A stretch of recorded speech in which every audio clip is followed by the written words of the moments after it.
പരിശുദ്ധ മാതാവിനും തിരുകുമാരനും ആയിരം നന്ദി. എൻ്റെ പേര് ഗ്രീഷ്മ. എൻ്റെ മക്കളാണ്. എറണാകുളം ജില്ലയിലെ അങ്കമാലിയിൽ നിന്നാണ് വരുന്നത്. ഞാൻ ആദ്യമായി 5/11/2022 ഉടമ്പടി എടുത്തത്.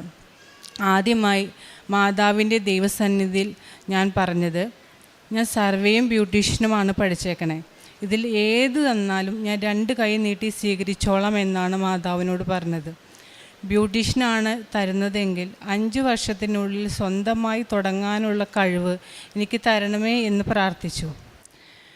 മാതാവ് അത് 1 വർഷത്തിനുള്ളിൽ തന്നെ എനിക്ക് സ്വന്തമായി എനിക്ക് തന്നു. കട തുടങ്ങാനായിട്ട് 7 ലക്ഷത്തിൻ്റെ മുകളിൽ പൈസയായി. ചോദിച്ച എല്ലാവരും എനിക്ക് ചോദിച്ച പൈസ അല്ലെങ്കിൽ കൂടുതലാണ് എനിക്ക് തന്നത്. 1 വർഷത്തിനുള്ളിൽ മാതാവ് എനിക്ക് 5 ലക്ഷം രൂപ കടം വീട്ടി തന്നു. ഒരു പാർലർ ഇട്ട് കഴിഞ്ഞാൽ 6 മാസം പിടിക്കും നമുക്കൊന്ന് വർക്ക് കിട്ടാനായിട്ട്. ആദ്യത്തെ മാസം തന്നെ എനിക്ക് 75,000 രൂപയുടെ വർക്കാണ് മാതാവ് എനിക്ക് തന്നത്. ഇത് എത്ര നന്ദി പറഞ്ഞാലും മതിയാവില്ല. അതുപോലെ തന്നെ എനിക്ക് വണ്ടി വേണമെന്ന് ആഗ്രഹം ഉണ്ടെങ്കിലും ഞാൻ മാതാവിനോട് പറഞ്ഞില്ല. പക്ഷെ 6 മാസത്തിനുള്ളിൽ തന്നെ മാതാവ് എനിക്ക് ഒരു സ്കൂട്ടി തന്നു. ഓടിക്കാൻ എനിക്ക് അറിഞ്ഞുകൂടാ. ഒരു വണ്ടി ഓപ്പോസിറ്റ് വന്ന് ആ വണ്ടി ഇട്ടുകൊണ്ട് ഞാൻ ഓടിപ്പോവുള്ളൂ. ഞാൻ എങ്ങനെ വണ്ടി ഓടിക്കണമെന്ന് ചോദിച്ചാൽ എനിക്ക് അറിഞ്ഞുകൂടാ. മാതാവിൻ്റെ കൊന്ത ആ വണ്ടിയിലിട്ടാണ് പ്രാർത്ഥിച്ചിട്ടാണ് ഞാൻ വണ്ടി ഓടിക്കണേ. മാതാവ് പറയും, നീ എന്തിനാ പേടിക്കണേ, ഞാനില്ലേ നിൻ്റെ കൂടെ, നീ ധൈര്യമായിട്ട് ഓടിച്ചോ. ആ ഒറ്റ ധൈര്യത്തിലാണ് ഞാൻ വണ്ടി ഓടിക്കുന്നത്. ഇപ്പോൾ രാത്രിയില്ല പകലില്ല എന്ന എപ്പോഴും വേണമെങ്കിലും ഞാൻ വണ്ടി എടുത്തുകൊണ്ട് പോകും. ആ മാതാവിൻ്റെ ഒറ്റ ധൈര്യമാണ് എനിക്ക് കിട്ടിയേക്കുന്നത്. അതുപോലെ തന്നെ എൻ്റെ മൂത്ത മകള് സ്കൂളിലൊന്ന് നെറ്റിയിടിച്ച് വീണു.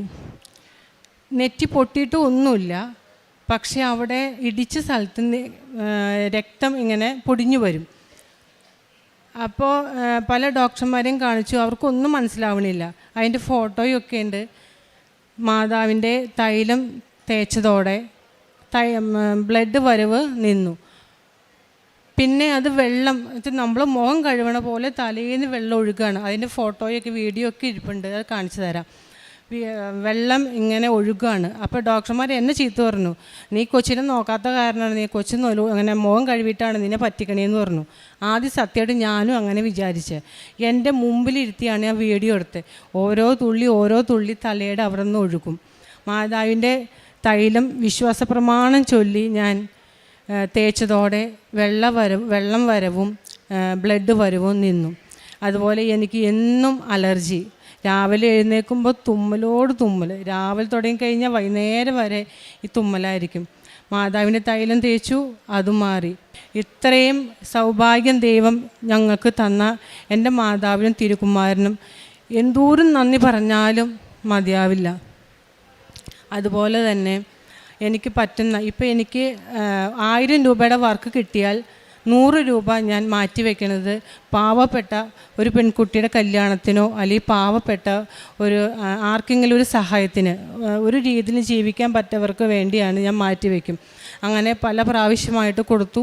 ആ പൈസ ഞാൻ ഒന്നിനെടുക്കില്ല, അതിന് വേണ്ടി മാത്രം ഞാൻ അത് മാറ്റി വെച്ചേക്കാണ്. അതുപോലെ തന്നെ പള്ളിയിൽ നിന്ന് ഇതുപോലെ പിരിവുണ്ട്. പാവപ്പെട്ട കുട്ടികളെയൊക്കെ ഭക്ഷണത്തിനായാലും ഡ്രസ്സിനായാലും ഒക്കെ പള്ളിയിൽ നിന്ന് പിരിവിടും. അതിനകത്തൊക്കെ ഞാൻ കൊടുക്കും. പിന്നെ എല്ലാ ദിവസവും സ്കൂളിൽ പോകുമ്പോൾ മക്കളുടെ നെറ്റിത്ത് തൈലം പൂശിയിട്ടാണ് ഞാൻ സ്കൂളിൽ വിടുക. അതുപോലെ കൊന്ത രാവിലെ 3 മണിക്ക് ചൊല്ലും. 3 മണിക്ക് എന്ന് ഞാൻ ചൊല്ലണോ അന്നൊക്കെ എനിക്ക് 10,000 രൂപയുടെ വർക്ക് എനിക്ക് കിട്ടും. സത്യമായിട്ട് ഞാൻ പറയണേ, എന്ന് ചൊല്ലാണ്ടിരിക്കണോ അന്ന് എനിക്ക് വർക്ക് കിട്ടില്ല. സത്യമായിട്ടുള്ള കാര്യമാണ്. അത് വിശ്വാസമായിട്ട് ഞാൻ പറയുകയാണ്. നിങ്ങൾ 3 മണിയുടെ കൊന്ത എന്താ പറയുക, എനിക്ക് അറിഞ്ഞുകൂടാ. 3 മണിയുടെ കൊന്ത ഞാൻ ചൊല്ലും, നല്ല വർക്ക് കിട്ടും. അത് 2 നേരം, രാവിലെയും വൈകുന്നേരവും ഞാൻ പ്രാർത്ഥിക്കും. ഇത്രയും എൻ്റെ മാതാവ് തന്ന മാതാവിനും തിരുകുമാരനും 1000 നന്ദി. ഫിലിപ്പിയർ 4:13 എന്നെ ശക്തനാക്കുന്നവനിലൂടെ എല്ലാം ചെയ്യുവാൻ എനിക്ക് സാധിക്കും. ഗ്രീഷ്മ വർഗീസ് എന്ന ഈ മകളുടെ ഉടമ്പടി സാക്ഷ്യത്തിൻ്റെ മെറിറ്റ് മകൾ അവസാനം പറഞ്ഞു വെച്ച ഒരു വാചകമാണ്. 1000 രൂപയുടെ വർക്ക് കിട്ടിയാൽ 100 രൂപ ഏറ്റവും ക്ലേശം അനുഭവിക്കുന്നവർക്ക് വേണ്ടി ഞാൻ കൃത്യമായി മാറ്റിവെച്ചിരിക്കും. ഉടമ്പടിയുടെ ആത്മാവ് അതിൻ്റെ കാരുണ്യ പ്രവൃത്തികളും പ്രേക്ഷിത വേലയുമാണെന്ന് നമുക്കറിയാം. നമ്മൾ ഉടമ്പടിയിലേക്ക് ഓടി വരുന്നത് ഏതെങ്കിലും ജീവിതകാര്യം നേടിയെടുക്കുവാനുള്ള ആഗ്രഹം കൊണ്ടാണെന്നും സത്യമാണ്. പക്ഷേ ഉടമ്പടി ജീവിച്ചു തുടങ്ങുമ്പോൾ നമ്മൾ പതിയെ പതിയെ മനസ്സിലാക്കി തുടങ്ങും, ഉടമ്പടി കാര്യസാധ്യത്തിന് വേണ്ടി ഓടിയെത്തി തുടങ്ങേണ്ട ഒരു കാര്യമല്ല, ജീവിതത്തെ തന്നെ കാര്യമായി എടുത്ത് ദൈവത്തിന് പ്രീതികരമായ രീതിയിൽ പുനഃക്രമീകരിക്കേണ്ട പദ്ധതിയാണെന്ന്. ദൈവഹിതത്തിന് നമ്മുടെ ജീവിതത്തെ വിട്ടുകൊടുക്കുമ്പോഴാണ് ഓരോന്നിനെക്കുറിച്ച് നമുക്ക് വ്യക്തതയുള്ള കാഴ്ചപ്പാടുണ്ടാവുന്നത്. അത് എങ്ങനെ ജീവിക്കണം എന്ന കാഴ്ചപ്പാട്, എന്ത് നമ്മുടെ കരങ്ങളിൽ ലഭിക്കുമ്പോഴും ഇത് ആര് നമുക്ക് നൽകുന്നു എന്നൊരു കാഴ്ചപ്പാട്, നമ്മുടെ ജീവിതം കൊണ്ട് എത്രത്തോളം മറ്റുള്ളവർക്ക് അനുഗ്രഹമാകുവാൻ സാധിക്കും എന്നതിനെക്കുറിച്ചുള്ള കാഴ്ചപ്പാട്, അവരുടെ കണ്ണീരിനും സങ്കടത്തിനും ദാരിദ്ര്യത്തിനും എനിക്ക് കൂടി ഒരു ഉത്തരവാദിത്വമുണ്ട്, എനിക്കുള്ളത് കൂടി പങ്കുവെക്കുമ്പോൾ അതിനെ തുടച്ചു മാറ്റുവാനും സന്തോഷം പകരുവാനും സാധിക്കും എന്നൊരു കാഴ്ചപ്പാട്, അത് ഉടമ്പടി നമ്മുടെ ജീവിതമായി തീരുമ്പോൾ നമുക്ക് അമ്മ മാതാവും ഈശോയും പകർന്നു തരുന്ന ബോധ്യങ്ങളാണ്. ശരിക്കും ആ ബോധ്യം ലഭിച്ച മകളുടെ സാക്ഷ്യമാണ് ഇതിൻ്റെ പ്രത്യേകത. അവൾ പറഞ്ഞ ബ്യൂട്ടി പാർലർ തുടങ്ങുവാനോ 1 വർഷം കൊണ്ട് 5 ലക്ഷം രൂപയുടെ വരുമാനം കിട്ടി കടബാധ്യതകൾ തീർക്കുവാനോ, കുഞ്ഞിനുണ്ടായ ആ അപകടത്തിൽ ആ ഉടമ്പടി തൈലം പൂശി രോഗസൗഖ്യം ലഭിച്ചതോ, അതൊന്നുമല്ല ഈ സാക്ഷ്യത്തിൻ്റെ പ്രത്യേകത. അതൊക്കെ ഉടമ്പടി ജീവിതത്തിൽ എല്ലാവർക്കും ഓരോ തരത്തിൽ അമ്മ മാതാവിലൂടെ ഈശോ അനുഗ്രഹിക്കുന്നത് നിരന്തരം നമ്മൾ കേട്ടുകൊണ്ടിരിക്കുന്നതാണ്. എന്നാൽ ഈ സാക്ഷ്യപത്രത്തിൽ എഴുതി വെച്ച വാചകമാണത്, എനിക്ക് 1000 രൂപയുടെ വരുമാനമുണ്ടായാൽ 100 രൂപ ഞാൻ കൃത്യമായത് മാറ്റിവെച്ചിരിക്കും. ഞാൻ കാതോർത്തിരുന്നത് ഈ വാചകം ഈ മകൾ പറയുന്നുണ്ടോ, എങ്ങനെ പറയുന്നു എന്നതിനെക്കുറിച്ചാണ്. അതുപോലെ തന്നെ അവളത് പറഞ്ഞു വയ്ക്കുകയും വിശദീകരിക്കുകയും ചെയ്തു. പാവപ്പെട്ട പെൺകുട്ടികളുടെ വിവാഹത്തിന് വേണ്ടി ഞാൻ എപ്പോഴും ഇതിങ്ങനെ സുരുക്കുട്ടി വയ്ക്കും. പള്ളിയിൽ ദാരിദ്ര്യവുമായി ബന്ധപ്പെട്ട് പറയുന്ന വിഷയങ്ങൾക്ക് വേണ്ടി ഞാൻ എപ്പോഴും ഇത് കൊടുത്തുകൊണ്ടിരിക്കും. പലരുടെ ജീവിതത്തെയും എൻ്റെ എളിയ ജീവിതം കൊണ്ട് സഹായിക്കുവാൻ എൻ്റെ അമ്മ ഈ ഉടമ്പടിക്കാലത്ത് എന്നെ സഹായിച്ചുവെന്ന മറ്റൊന്നുകൂടി മകളുടെ വിശ്വാസബോധ്യം പങ്കുവെച്ചു. രാവിലെ 3 മണിക്ക് എഴുന്നേറ്റിരുന്ന് ഞാൻ ജപമാല ചൊല്ലിയാൽ ആ ദിവസം എനിക്ക് 20,000 രൂപയുടെ വർക്കുണ്ടാവും. അത് ഞാനിങ്ങനെ എൻ്റെ അലസത കൊണ്ടോ ക്ഷീണം കൊണ്ടോ വേണ്ടെന്ന് വെച്ചാൽ എനിക്കതിന് ആ വർക്കിലത് സാരമായ കുറവുമുണ്ടാകും. അത് മകളുടെ ഒരു വിശ്വാസബോധ്യമാണ്. ഞാൻ എൻ്റെ അമ്മ മാതാവിനെ കൂട്ടുപിടിച്ച് അമ്മയുടെ കരങ്ങളിൽ എൻ്റെ ജീവിതത്തെയും തൊഴിലിനെയും ഏൽപ്പിച്ചു കൊടുത്താൽ അമ്മ ഓരോ നിമിഷവും എൻ്റെ കൂടെ നിന്ന് എന്നെ സഹായിക്കും. കാരണം 100 രൂപ വീതം മാറ്റുക എന്നത് ചെറിയ കാര്യമൊന്നുമല്ല.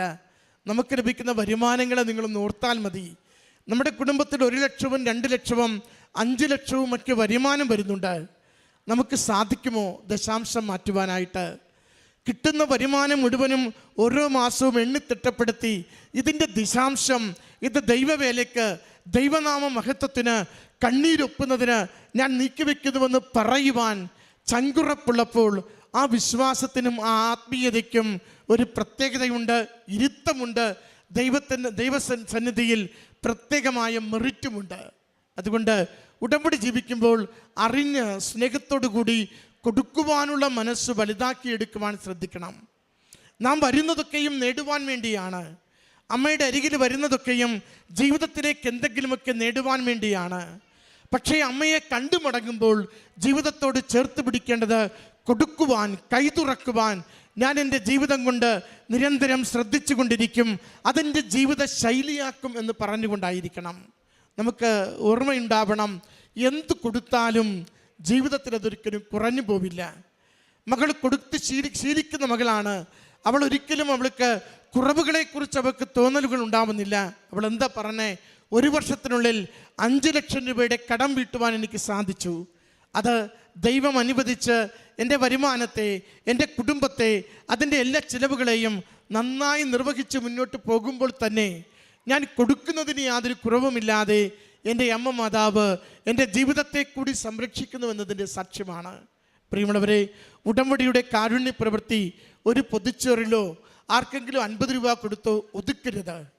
നമ്മുടെ ജീവിതത്തെയും വരുമാനത്തെയും പൊള്ളിച്ചുകൊണ്ട് അതിനെ ബാധിക്കുന്ന വിധത്തിൽ നാം ഒരു ദാനധർമ്മത്തിലേക്ക്, കാരുണ്യ പ്രവൃത്തിയിലേക്ക് ജീവിതത്തെ മാറ്റുവാൻ തയ്യാറാണെങ്കിൽ വലിയ കാര്യങ്ങൾ അമ്മ മാതാവും ഈശോയും കൂടെ നിന്ന് നിമിഷങ്ങളിൽ ചെയ്യുന്നത് അനുഭവിക്കുവാനാവും. ഈ അൾത്താരയിൽ വന്ന് 5 സെൻറ്റ് സ്ഥലം എഴുതി കൊടുത്തുവെന്ന്, ലഭിച്ചതിൻ്റെ ഓഹരി നന്നായി കൊടുത്തുവെന്ന്, ആഗ്രഹിച്ച് പ്രാർത്ഥിച്ച് വർഷങ്ങളായി കിട്ടാതിരുന്നതിൻ്റെ ഒരു ബാധ്യത തീർത്ത് കിട്ടിയപ്പോൾ ഇതൊരു വിവാഹത്തിന് വേണ്ടി ചെലവഴിക്കുമെന്ന് തീരുമാനിച്ച് കൊടുത്തുവെന്ന് ഈ അൾത്താരയിൽ ആരൊക്കെ സാക്ഷ്യപ്പെടുത്തിയിട്ടുണ്ടോ അവരോരോരുത്തരും ചേർത്ത് പറയും, ഒരിക്കലും ഒരു കുറവുമില്ലാതെ അമ്മ മാതാവും ഈശോയും അതിലും വലിയ അനുഗ്രഹം നൽകി ജീവിതത്തെ ഉയർത്തുക മാത്രമേ ചെയ്തിട്ടുള്ളൂവെന്ന്. പ്രിയമുള്ളവരെ, കൊടുക്കുവാൻ ഉടമ്പടിയിലൂടെ നമുക്ക് പഠിക്കാം. കൊടുക്കുന്നതൊന്നും കുറവാകില്ല എന്ന ബോധ്യത്തോടു കൂടി ദൈവനാമത്തെ മഹത്വപ്പെടുത്തി സന്തോഷത്തോടെ നമുക്ക് പങ്കുവയ്ക്കാം. അങ്ങനെ നമ്മുടെ ഉടമ്പടി ജീവിതം കൂടുതൽ കൃപയുള്ളതാവട്ടെ, ദൈവസ്നേഹമുള്ളതാവട്ടെ, അമ്മയുടെയും ഈശോയുടെയും തിരുസന്നിധിയിൽ മെറിറ്റുള്ളതാവട്ടെ. ഈ കുടുംബത്തിൽ ലഭിച്ച അനുഗ്രഹങ്ങൾക്ക് അമ്മയ്ക്കും ഈശോയ്ക്കും നന്ദി പറഞ്ഞുകൊണ്ട് കരങ്ങളടിച്ച് ഈ സാക്ഷ്യം നമുക്ക് സമർപ്പിക്കാം. അത്യപൂർവ ദൈവാനുഭവങ്ങൾ ഇനി നിങ്ങൾക്കും സ്വന്തം. ഈ യൂട്യൂബ് ചാനൽ ഇതുവരെ സബ്സ്ക്രൈബ് ചെയ്തിട്ടില്ലെങ്കിൽ ഇപ്പോൾ തന്നെ സബ്സ്ക്രൈബ് ചെയ്യുക. ഈ വീഡിയോ ഇപ്പോൾ തന്നെ നിങ്ങളുടെ സുഹൃത്തുക്കൾക്ക് ഷെയർ ചെയ്തുകൊണ്ട് കർത്താവിൻ്റെ പ്രേക്ഷിതരാകുക.